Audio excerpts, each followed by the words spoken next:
어제 신문에, 인터넷 신문에 나온 기사가 있는데요. 어떤 분이, 어떤 가족이 2주 동안 해외여행을 갔다가 왔는데 전기세가 170만 원이 나와가지고 깜짝 놀랐답니다. 그래서 무슨 일인가 했더니 이 아파트에서 가면서 공조 시스템을 이렇게 온 올렸는데 공조 시스템을 누르면서 그만 에어컨을 올려버린 거예요. 그것도 최적으로 제일 낮게 18도로 딱 올려놓고 해외여행을 열심히 갔다 왔더니 집에 왔더니 집이 너무 시원하더라고요. 야, 집이 왜 이렇게 시원하냐 하고 너무 좋아해서 참 좋다, 기분 좋았는데 고지서가 날라왔는데 170만 원이 나와가지고 보니까 자기들 에어컨을 돌리고 나갔더라는 것이죠. 때로는 자기가 의도하지 않았는데도 어떤 결과를 맞을 때 참 우리가 황당하죠. 그리고 아무리 억울해도 또 내가 저지른 것이니 책임도 내가 또 져야 되는 그런 일들이 살다 보면 가끔씩 있는 것 같습니다. 죄의 문제도 저는 그렇다고 생각해요. 죄의 문제도 어떤 때는 죄를 내가 나쁘다 생각하면서도 할 수 있는 죄도 있지만 어떤 경우는 나는 그렇게 생각하지 못했는데 그것이 죄가 되는 경우가 있습니다. 그리고 내가 판단하기 전에 먼저 행동이 나오고 내가 판단하기 전에 말이 뛰쳐나와가지고 붙잡지 못하는 가운데 죄가 이렇게 우리도 모르게 죄를 실수할 때가 있습니다. 참 그런 경우는 정말 내 몸을 그냥 막 꼬집고 싶습니다. 내가 왜 그렇게 했을까라고 부끄럽고 창피하고 또 그런 때가 그런 일들이 있습니다. 나도 모르게 그냥 저질러 놓고 뒷수습을 해야 되는 그런 일들이 죄의 문제도 있습니다. 우리는 지금까지 6장에서 두 가지 주제를 지금 듣고 있습니다. 첫째는 우리는 죄에 거할 수 없다는 그 11절까지의 말씀이에요. 6장의 말씀에서. 그리고 후반부는 12절부터 23절까지 우리가 계속 듣고 있는 이 말씀은 우리는 죄가 우리의 몸에서 왕노릇하지 못하게 하라, 이렇게 지금 이 두 번째 주제가 있습니다. 그러니까 우리는 죄에 거할 수 없다. 이건 그 죄에게 하는 말이거든요. 우리는 더 이상 너하고 관계가 없어. 그렇게 선포하는 것이거든요. 그리고 두 번째는 우리가 이제 우리에게 노력하자고 각오를 다짐하는 거지. 그러니까 우리는 이제부터는 노력하자. 죄가 우리 몸에서 왕노릇하지 못하도록 우리가 굉장히 단속을 잘해야 된다. 이렇게 이제 다짐하는 말씀이 지금 두 번째 후반부에 우리가 계속해서 듣고 있는 말씀입니다. 죄가 우리 몸에서 왕노릇하지 못하게 하라. 그러니까 내가 굉장히 노력을 해야 된다는 거죠. 그렇게 하지 못하도록. 그것을 위해서 우리가 할 때 죄가 우리를 자꾸 와서 건든다는 거죠. 자꾸 우리에게 질문을 합니다. 왜 너는 죄를 짓지 못하느냐? 전에는 너는 내가 시키는 대로 했었는데 아무 생각 없이 내가 주문하는 대로 너는 행동을 했는데 왜 지금 너는 그렇게 하지 않고 있느냐? 이렇게 자꾸 물어본다는 거죠. 제가 와서 너 왜 딴짓하고 있냐? 나하고 이렇게 거리를 두고 있느냐? 이렇게 물어본다는 거죠. 그 이유에 대해서 우리가 대답할 수 있다고 그랬습니다. 첫째는 나는 더 이상 죄의 법 아래 있어. 너의 법 아래 있지 않아. 이렇게 이야기할 수 있다는 거죠. 그리고 나는 이제부터는 네 아래에 있는 게 아니고 하나님의 은혜 아래 있어. 그러니까 나는 이제부터 죄에 너하고는 관계가 없어. 이렇게 말할 수 있다는 거죠. 그리고 세 번째는 나는 내가 만약에 다시 죄를 지면 네 종이 되는 거야. 죄의 종이 되는 거야. 나는 이제 하나님의 종이거든. 또 하나님의 은혜 아래 있거든. 그래서 그렇게 할 수가 없어. 이렇게 말할 수가 있습니다. 그리고 또 나는 하나님께 감사하는 사람이다. 이렇게 말하면서 나는 이제부터 하나님께 감사하는 삶을 사는 사람이기 때문에 나는 이제 죄 아래에 거할 수가 없어. 나는 그렇게 하면 안 돼. 라고 설득할 수가 있고 그렇게 말을 할 수가 있다는 거죠. 떳떳하게 말할 수가 있다는 거죠. 법적인 선언이죠. 법적인 선언. 그러니까 법적으로 이러니까 안 된다고 말하면 그것은 관계가 아무리 감정적으로 그렇게 해야 된다 하지만 법적으로 안 되니까 성립이 되지 않는 것이죠. 우리는 지난주에 이어서 이제 우리 마음을 새롭게 해서 죄에게 나는 죄를 지을 수 없다 선언해야 될 이유에 대해서 이제 마지막으로 듣겠습니다. 22절 말씀 보겠습니다. 22절 말씀 읽겠습니다. 같이 읽습니다. 그러나 이제는 너희가 죄로부터 해방되고 하나님의 종이 되어 거룩함에 이르는 열매를 맺었으니 그 마지막은 영생이다. 이 말씀에서요, 너희는 열매를 맺었다. 이것이 주문장입니다. 이 너희는 열매를 맺었다. 이것이 메인 스트림이에요. 그래서 뼈대가 되는 문장이 너희는 열매를 맺었는데 어떤 열매냐? 거룩함에 이르는 열매를 맺었고 또 어떻게 하나님의 종이 되어서 열매를 맺었고 이렇게 문장이 이렇게 전개가 되고 있습니다. 사실 이렇게 문장을 분석하는 것이 제가 해온 일입니다. 성경에 있는 문장들을 이렇게 주요 문장하고 부가적인 문장을 구별을 하면 주요 문장을 가지고 내용 파악이 쉽습니다. 그 일을 문장의 구조 분석이라고 하죠. 언어 분석이라고도 하고 저는 그것을 문맥 성경이라고 합니다. 그렇게 명명해가지고 목사님들한테 소개하고 그렇게 해왔는데 제가 그 일을 30년째 하고 있어요. 그래서 이제 완성을 앞두고 있습니다.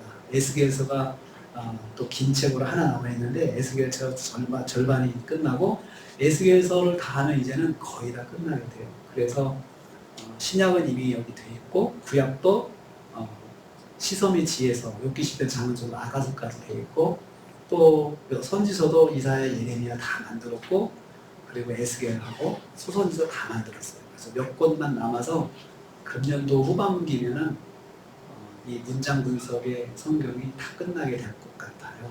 그래서 제가 설교를 할 때 문장을 분석해서 주요 문장부터 이렇게 해석을 하면 내용 이해가 쉽습니다. 그래서 그렇게 제가 그런 원리를 가지고 하고 있고 또 목사님들한테 그 원리를 전달을 해주고 있습니다. 그 사역이 제가 지금까지 해온 사역입니다.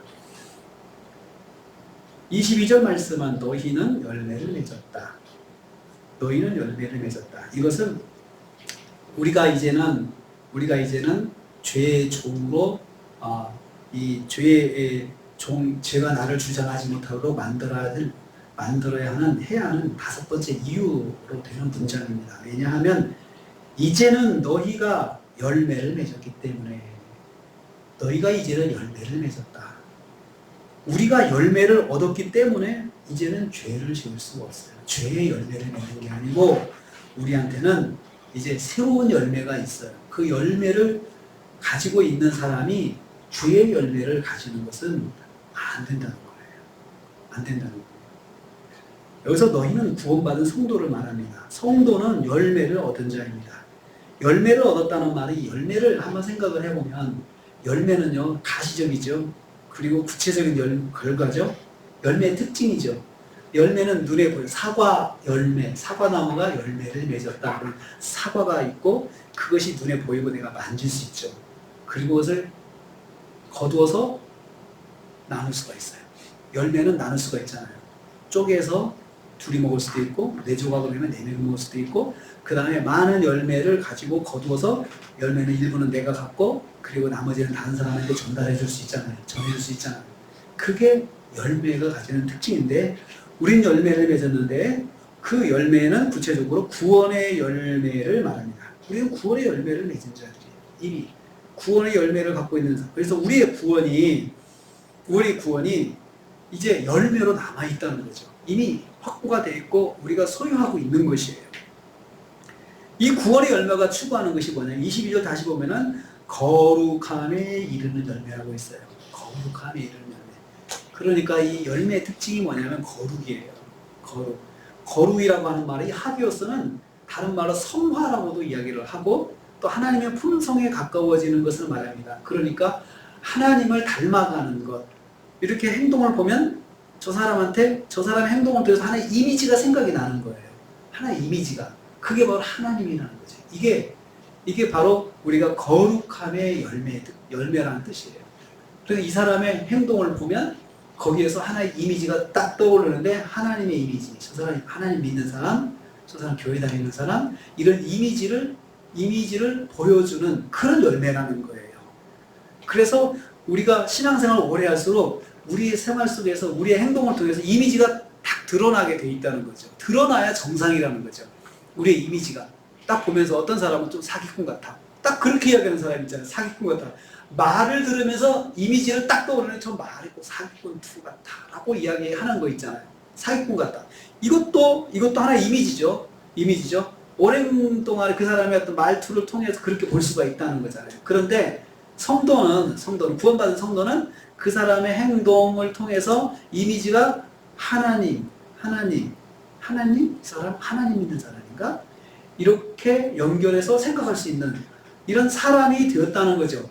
그런 사람이 되었는데 주의를 범할 수가 있겠냐 이거죠.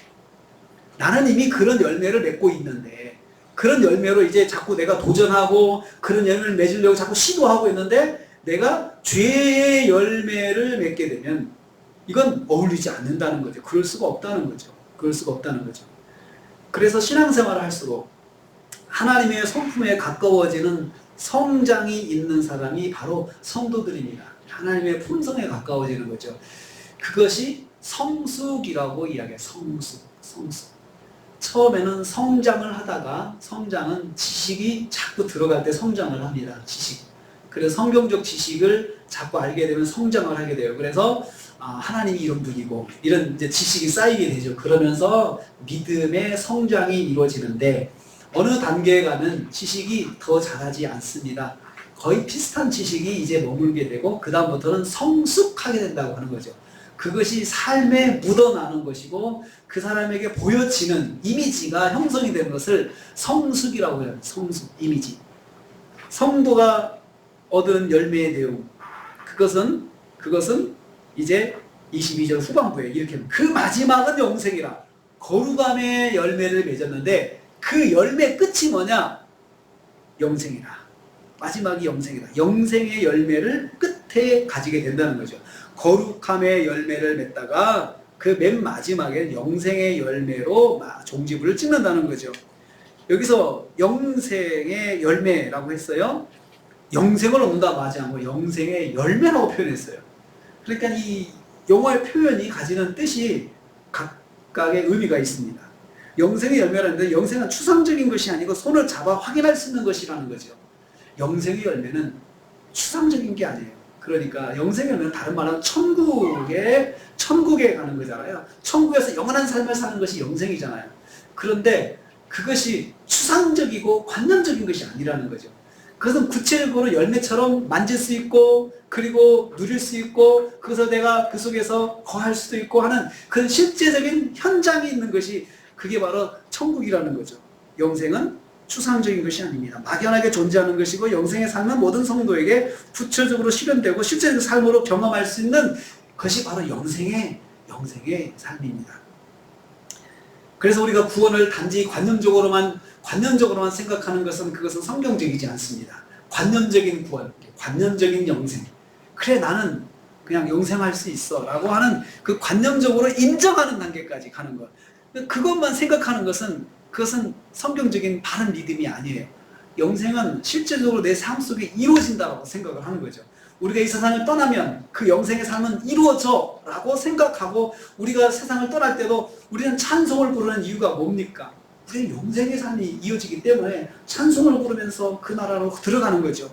그래서 천국 환송 예배라고도 하고 천국에 이제 들어가는 예배다라고 그렇게도 이야기를 하죠. 그래서 전에 신실한 크리스찬이었던 김알란 박사는 그 양반은 그 유언할 때 그랬습니다.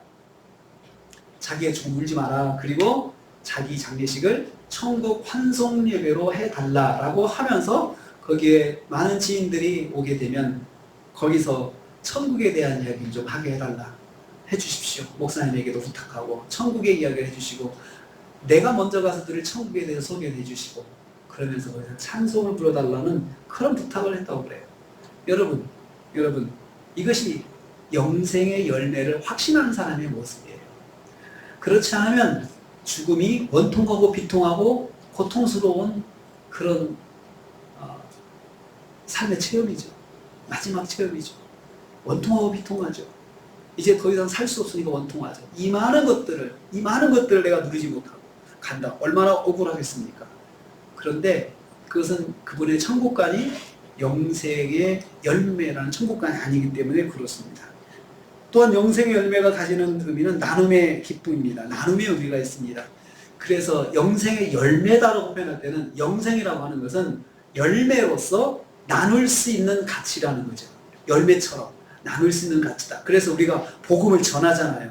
복음을 전한 내가 가진 영생을 다른 사람도 가질 수 있도록 내가 소개해주고 그 사람이 가지도록 우리가 도와주는 것이 이것이 바로 복음 전도죠. 그래서 영생의 열매라고 말하는 것이 바로 나눌 수 있는 것이다. 그것이 가지는 의미가 되겠습니다. 그러면 영생의 열매를 얻는 이유가 있습니다. 자, 23절에 성도가 영생의 열매를 맺어야 하는 이유가 23절에 나와 있습니다. 같이 있습니다. 시작. 죄의 싹은 사망이요 하나님의 은사는 그리스도 예수 안에 있는 주 안에 있는 영생이니라. 이 말씀은 우리가 복음 제시할 때 항상 나오는 아주 유명한 말씀이죠. 그런데 이 말씀은 22절 말씀의 이유를 나타내는 문장입니다. 그래서 영어 성경 보면은 거기에 접속사 for가 들어있을 거예요. 왜냐하면 죄의 싹은 사망이기 때문이다. 그리고 하나님의 은사는 영생이기 때문이다. 두 문장이 이렇게 연결이 되어 있습니다. 그래서 우리가 영생의 열매를 맺었는데 우리가 영생의 열매를 맺은 이유는 뭐냐? 영생의 열매를 맺어야 하는 이유가 뭐냐? 죄의 싹은 사망이기 때문에. 우리가 거룩함에 이르는 열매를 맺는 게 중요한 것은 죄는 사망을 가져오기 때문에 우리가 거룩함의 열매를 맺지 않고 죄의 열매를 맺으면 그 결과가 사망이기 때문에 우리는 영생의 열매를 맺어야 된다는 거예요. 그것이 그렇게 연결이 되는 말씀입니다. 죄의 삭실한 죄의 대가를 말합니다. 범죄에 대해서 마땅히 치러야 될 결과를 말합니다. 죄를 지은 사람은 결과적으로 반드시 겪어야 하는 것이 있는데 그것이 바로 사망입니다. 사망은 죽음입니다. 죽음은 두 가지입니다. 육체적인 죽음이 있고 그 다음에 세대적인 죽음이 있습니다. 종말이라고도 표현합니다. 종말, 역사적 종말이 있고 그리고 또 개인의 종말이 있습니다. 개인의 종말을 죽음이라고 표현하죠. 그리고 이 죽음을 두 가지 또 의미로 나누는데 영적인 죽음과 육적인 죽음이 있습니다. 육적인 죽음은 육체가 생명을 다해서 이 육체에서 혼이 떠나는 것이 이것이 육체의 죽음이죠. 그런데 또 영적인 죽음은 육체가 살아있어도 하나님과 단절되면 영적인 죽음입니다. 그게 바로 영적인 죽음은 내가 죄를 범하는 순간 하나님과 단절이 되게 됩니다. 그래서 죄를 지면 큐티도 안 돼요. 죄를 지면 예배도 안 돼요. 죄를 짓고도 예배에 나온다는 것은 대단한 사람입니다. 그 예배가 된다는 것은. 그런데 여러분 우리는 죄 짓고 교회 나옵니다. 왜 그런지 아십니까? 우리가 예배 시간에 회개하는 시간이 있잖아요. 회개. 그래서 회개가 참 중요합니다. 하나님과의 단절된 것을 다시 연결하는 것이 회개거든요.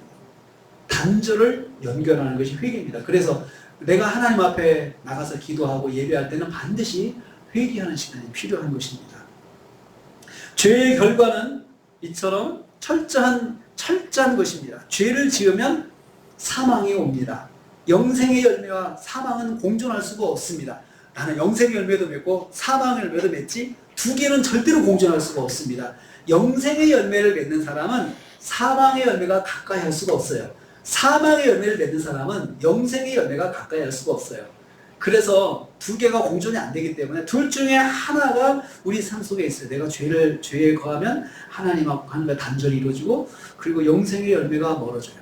그렇지만 우리가 죄인인 것을 인식하고 내가 하나님 앞에 나가서 회개하면 우리가 하나님과의 관계가 회복되고 그리고 사망이 물러가고 영생의 열매가 우리한테 다시 또 확보가 되는 것입니다.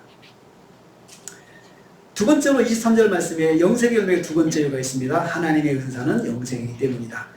하나님의 은사, 죄의 싹은 사망이고 두 번째는 하나님의 은사는 영생이기 때문이다. 여기서 은사는 하나님께서 주시는 선물을 말합니다. 선물은 바로 영생입니다. 영생은 여기서 계속 반복되는 말씀이죠. 영생은 영원한 삶, 즉 천국에서 영원한 삶을 말합니다. 천국에서 영원한 삶은 선물로 주어지는 것입니다. 성도마다 영생을 선물로 받았습니다. 그래서 영생을 하나님의 은사라고 표현했어요. 은사, 선물, 기프트라고 표현했어요. 그러니까 선물로 주시는 것이 영생인데 이것은 우리가 노력해서 받는다는 것이 아닙니다. 노력해서 받는 것이 영생이 아닙니다. 자신이 노력한 결과로 받는 것이 영생이라고 생각하면 이것은 잘못된 구원관입니다. 영생이라는 엄청난 삶의 축복을 하나님께서 선물로 주신다고 성경은 말씀하고 있습니다. 선물이기 때문에 받는 사람은 죄송하고 감사할 뿐입니다. 받을 자격이 없는데 부족한데 주셨기 때문입니다. 우리가 보통 그렇잖아요. 선물을 줄 때는 내가 왜 이걸 받아야지? 그러면 너무 고마워서요. 이렇게 하잖아요. 너무 고마워서요. 선물을 준다. 근데 그럴 때 그 사람이 이것을 받을 때 뭔가 액션을 했다면, 그 사람에게 뭔가를 어떤 은혜를 베풀었다면 거기에 대해서 그래 그럼 내가 받지 라고 이렇게 말하잖아요. 그런데 하나님께서 우리에게 구원을 선물을 주실 때는 우리가 하나님께 제가 뭐 했는데요? 한 거 없어. 그런데 왜 주세요? 너를 사랑해서 그냥 주는 거야 라고 할 때 우리가 손을 내밀기가 부끄러워요. 그래서 여러분 전도를 해보면은 이 영생을 선물로 받으세요 라고 할 때 사람들이 그런 이야기, 내가 받을 자격이 없다, 내가 손이 부끄럽다, 그런 이야기들을 해요. 이것은 자기의 생활이, 어떤 때는 어떤 사람은 자기 생활이 너무나도 정말 사람들을 힘들게 하고 괴롭게 하고 사람들을 속이고 이런 삶을 사는 사람일수록 자기가 이 구원의 선물을 받기가 부끄럽다는 이야기를 해요. 부끄럽다 이야기하죠. 그런데 선물은 그냥 고맙다고 하고 받으면 되는 것입니다. 선물은 내가 부끄럽지만 고맙습니다. 저에게 이러한 큰 은혜를 주시니 감사합니다. 제가 감사하게 받겠습니다 하면서 딱 받으면 선물이 됩니다. 그래서 선물을 받으면서 지갑을 열어서 값이 얼마냐고 물어보면 선물이 안 되죠. 선물은 값을 지불할 필요가 없습니다. 선물을 사는 사람이, 준비하는 사람이 이미 값을 다 지불했기 때문에 선물 값을 줄 필요가 없습니다. 그 선물이 어디에 있습니까? 다시 말씀을 보면요, 그리스도 예수 안에 있다고 했습니다. 그리스도 예수 안에 있는 우리 주 예수, 주 안에 있는 그리스도 예수, 우리 주 안에 있는 영생이다라고 했어요. 예수님 안에 있다. 예수님 안에 있다는 말은 예수님을 믿는 믿음 안에 있다는 것이죠. 믿는 걸 말합니다. 우리가 예수 안에 있다라고 하는 말은 저는 종종 그렇게 묵상할 때 생각합니다. 이 안에 물이 담겨 있습니다. 물이 담겨 있습니다.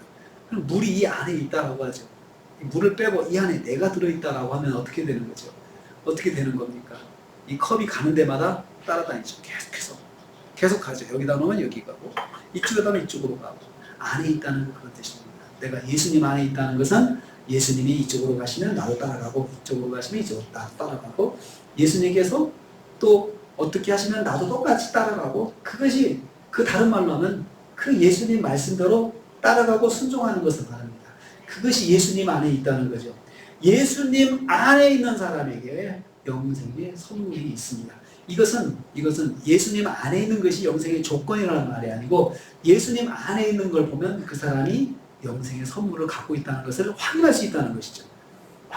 이 사람이 구원받았음을 확인하는 방법, 그 사람이 예수님 안에 있으려고 노력하는지, 예수님 안에 있는 삶을 사는 사람인지, 그걸 보면 저 사람의 영생이 있구나라고 우리는 알 수가 있습니다. 예수님 안에 있으려고 노력하는 사람은, 그런 의식을 가지고 있는 사람은 영생의 열매를 가지고 있는 사람입니다. 이럴 때 예수님을 뭐라고 믿어야 합니까? 예수님을 뭐라고 믿어야 합니까? 23절 말씀 보면 이렇게 있죠. 예수님을 그리스도로 믿어야 합니다. 그리스도 예수로, 그리스도는 구원자라는 뜻입니다. 나를 구원하신 분이시다 라고 믿는 것이죠. 그 예수님을 믿을 때 그냥 그 위대한 사람, 훌륭한 사람 이렇게 믿는 것이 예수님 믿는 것이 아닙니다. 예수님은 나를 구원하신 분이시다 이렇게 믿는 것, 그게 바로 예수님을 그리스도로 믿는 것입니다. 예수님을 그리스도로 믿는 믿음을 가지는 것이, 그게 바로 믿음 안에 있는 것입니다. 예수님 안에 있는 것입니다. 예수님을, 이런 믿음을 믿는 사람의 영생이 있습니다. 또 예수님을 뭐라고 믿어야 합니까? 예수님을 주로 믿어야 된다고 했어요. 그러면 주, 그리스도 주라고 했죠. 이 주는 주인을 말합니다. 노예가 주인을 부를 때 큐리에라고 불렀습니다. 큐리에, 주여라고, 주님 이렇게 불렀습니다. 예수님을 자기 인생의 주인으로 부르는 사람이 그 사람에게 영생이 있습니다. 그러니까 이 사람이 영생이 있는지 없는지 어떻게 알 수 있느냐? 이 사람의 어휘 가운데 주여, 예수님을 주여라고 부르면 기도하는 가운데 이 사람이 예수님을 주여 이렇게 부르면 이 사람에게 영생이 있다는 것을 알 수가 있습니다. 예수님과 자신과의 관계를, 주인과 노예의 관계를 믿는 사람에게 영생이 있습니다. 영생이 있는 사람은 예수님의 말씀을 절대적으로 순종하는 삶을 삽니다. 그러니까 예수님께 주여 이렇게 부르면 그 다음에는 또 행동이 따라야 되는데 그 말씀에 순종하는 삶을 사는 거예요. 마치 노예가 주인이 불러서 이거 시키면 그대로 하는 것처럼 그렇게 행동하는 걸 보면 이 사람은 예수님의 종이구나 라고 알 수가 있습니다. 영생에 있는 사람은 바로 예수님의 말씀에 절대적으로 순종합니다. 왜냐하면 자신은 예수님의 노예, 둘러쓰이기 때문입니다. 노예는 모든 일을 주인의 뜻대로 살아갑니다. 자기 의지로 결정하는 사람은 그 사람은 노예가 아닙니다. 먼저 주인의 뜻이 무엇인지 물어보고 주인의 결정대로 사는 사람이 노예입니다. 예수님을 주인으로 고백하는 사람은 이런 삶을 사는 사람입니다.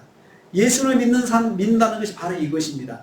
예수님을 삶의 주인으로 섬기고 사는 사람입니다. 그래서 예수님을 주여 주여 하는 사람은 그 사람은 성경을 읽을 수 있는 사람이고 성경을 보면서 그 속에서 하나님의 말씀이 무엇인지 생각할 수 있는 사람입니다. 그런데 예수님을 우리 주라고 했습니다. 우리 주, 나의 주라고 표현하지 않고 그리스도 예수 나의 주 이렇게 표현하지 않고 그리스도 예수 우리 주라고 했어요. 나의 주인이실 뿐만 아니고 우리의 주인이라는 말씀입니다. 공동체성입니다. 예수님을 섬길 때 공동체성을 가지고 있어야 되는 것이죠. 그래서 예수님은 나의 주인이시고 옆에 있는 성도의 주인이십니다. 그렇다면 우리는 같은 주인을 섬기고 있는 같은 종입니다. 주인이 같은 종이죠. 그 주인을 정말로 사랑하고 존중한다면 그 주인의 종도 같은 마음으로 존중해야 됩니다. 그래서 주인이 미우면 개도 푸대접을 받습니다. 그래서 그 사람이 미우면 강아지가 그 집 강아지가 지나갈 때 사람들을 몰래 발로 차옵니다. 그러면 학대를 합니다. 주인이 미우니까 그 집 강아지도 미운 거죠. 주인이 미우면 그 집의 종도 미운 것입니다. 만약에 우리가 성도를 미워한다는 것은 같은 공동체가 성도를 미워한다는 것은 단지 그 성도 개인을 미워하는 것이 아니고 그 성도의 주인이신 예수님을 미워하는 것입니다. 그 예수님에 대한 감정을 그렇게 표현하는 것이 된다는 것입니다. 예수님 볼 때 그렇게 이해하신다는 거죠. 우리도 그렇지 않습니까? 우리 자녀들을 대하는 걸 보면 나에 대한 감정을 볼 수가 있잖아요. 그걸 읽잖아요. 굳이 표현하지 않아도 자녀들을 사랑으로 대하면 나에 대한 존중감을 거기서 느낄 수가 있잖아요. 그런데 그게 아니고 자녀들을 무시하고 그러면 나에 대한 무시하는 것을 나를 무시한다고 그렇게 연결해서 생각합니다. 굳이 무시한다고 말하지 않아도 그런 행동을 통해서 알 수 있죠. 우리가 하나님을 무시하는 방법 간단합니다. 성도를 무시하면 됩니다. 성도를 무시하면 하나님 무시합니다. 그래서 세상에 가면은 하나님 믿지 않는 사람들이 성도들을 굉장히 무시합니다. 그것이 곧 하나님 무시하는 거거든요. 교회를 핍박하는 방법은 다른 거 없습니다. 성도를 힘들게 하는 거예요. 저 사람 교회 다녀? 그런 그 사람을 힘들게 하면은 바로 그 하나님에 대한 반감을 표현하는 것입니다. 그래서 우리는 옆에 있는 성도와 함께 주인의 뜻을 순종하기 위해서 힘써야 합니다. 그리고 성도를 도와야 됩니다. 그것이 주님을 돕는 것입니다. 주인의 뜻을 함께 받드는 삶을 살아야 합니다. 이런 마음을 가진 종이 건강한 종입니다. 착하고 충성된 종입니다. 그래서 교회 안에서 성도를 존중하자는 그 근거는 인권 넘어서 그 사람이 같은 주인을 섬기는 종이라는 거죠. 우리와 함께 같은 주인을 섬기는 우리의 주인이신 예수 그리스도를 섬기는 종이기 때문에 그 예수님을 존중하는 마음으로 성도를 존중하는 것입니다. 또 마찬가지로 우리가 사랑하는 자녀들도 내 자녀이기에 앞서서 하나님의 자녀예요. 그래서 하나님의 자녀로서 자녀를 존중하는 그것이 바로 하나님을 존중하는 방법입니다. 하나님의 자녀로서 자녀를 대접하지 못하고 내가 하나님을 열심히 섬긴다, 하나님을 내가 잘 믿는다, 이것은 모순입니다. 하나님의 것들을 소홀히 하면서 하나님의 것들을 무시하면서 내가 하나님을 잘 섬기고 싶다, 그것도 그것도 모순입니다. 어떤 사람은 이런 사람이 있습니다. 교회 안에 성도들을 무시하는 사람이 있습니다.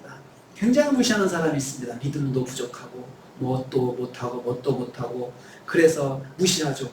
충성도 하지 않고 그래서 무시하는 경우가 있습니다. 그런데 그 무시하는 것은 그것은 곧 하나님을 무시하는 것입니다. 나보다 믿음이 적다고 무시하는 것, 그건 하나님을 무시하는 것입니다. 성도인 우리가 결코 죄를 지을 수 없는 6번째 마지막입니다. 22절 읽습니다. 22절 읽습니다. 시작. 그러나 이제는 너희가 죄로부터 해방되고 하나님께 종이 되어 거룩함의 열매를 맺었으니 그 마지막은 영생이라. 자, 이번에는 앞에 있는 문장이 너희가 이제는 죄로부터 해방되었다. 너희가 이제는 죄에게서 해방되었기 때문에 죄를 지을 수가 없다는 것이죠. 해방은 자유를 말합니다.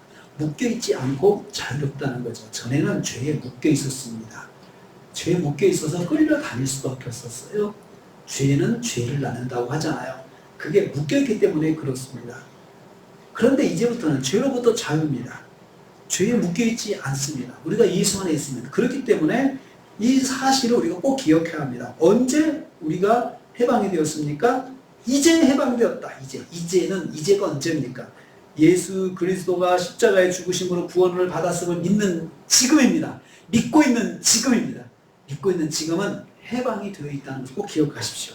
구원받지 않은 과거에는 죄의 종으로 묶여 살았기 때문에 죄가 우리에게 와서 요구하는 것이 많았습니다. 이것도 해라, 저것도 해라. 내가 그의 종이니까 당연히 하는 것이죠. 그런데 이제는 우리가 하나님의 종이 되었습니다. 예수님이 종이 되었습니다. 그러니까 반대로 예수님께서 우리에게 요구하시는 것이 있어요. 많아요. 이걸 해라, 저걸 해라. 말씀을 통해서 우리에게 말씀하시는 거죠. 그런데 우리가 이렇게 해방되었다고 하는데 다시 죄를 범한다. 해방을 누리지 못하는 거죠. 그래서 잘못된 거예요. 나는 이제 죄가 와서 나한테 그런 요구를 할 때 나는 이제는 예수 믿거든. 죄로부터 너하고는 이제 관계가 없어. 내가 전에는 너한테 묶여 살았지만 지금은 그런 의무가 없어. 그래서 단호하게 거절할 수 있어요. 제가 그런 말을 했죠. 선포해야 된다고 그랬죠. 사탄아 물러가라.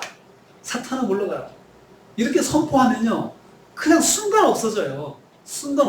그렇게 나한테 와서 조목조목 이야기하면서 그러니까 너 그렇게 해라 라고 이야기를 할 때 그것을 물리쳐야 되는 것입니다. 어떻게 해방되었습니까? 하나님께 종이 되어서 해방되었습니다. 하나님께 종이 되어서 해방이 된 거지 내 의지로 된 것이 아니고 내가 해야겠다라고 한 것이 되는 것이 아니에요. 하나님께 종이 되어서 이제는 하나님의 종이 되어서 하나님의 둘러스가 되어서 해방이 되었습니다. 하나님께 속한 종으로서 죄를 이기십시오. 하나님께 속한 종으로서 죄를 이기십시오. 나는 이제 너에게 아무 의무가 없다라고 죄를 저에게 선포하고 이기십시오. 성도는 자신의 몸에서 다시는 죄가 왕노릇하지 못하게 해야 합니다. 구원받은 성도는 성도로 살아가는 것은 죄와 단절하는 삶을 시작하는 것입니다. 우리가 은혜 받기 전에는 죄가 우리를 수시로 방문하고 우리에게 와서 요구하는 것도 많고 나도 거기에 따라갈 때가 많았습니다. 그러나 이제는 죄의 종이 아닙니다. 죄의 종으로 매었던 사슬이 끊어지고 이제는 예수 그리스도의 종이 되었습니다.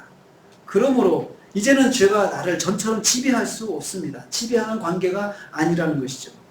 그래서 이제는 나는 죄의 지시를 거절할 수 있습니다. 그리고 철저하게 거절하고 철저하게 차단하고 철저하게 끊어야 합니다. 죄의 지시를 끊어야 됩니다. 어떻게 해요? 3가지를 말씀드렸습니다.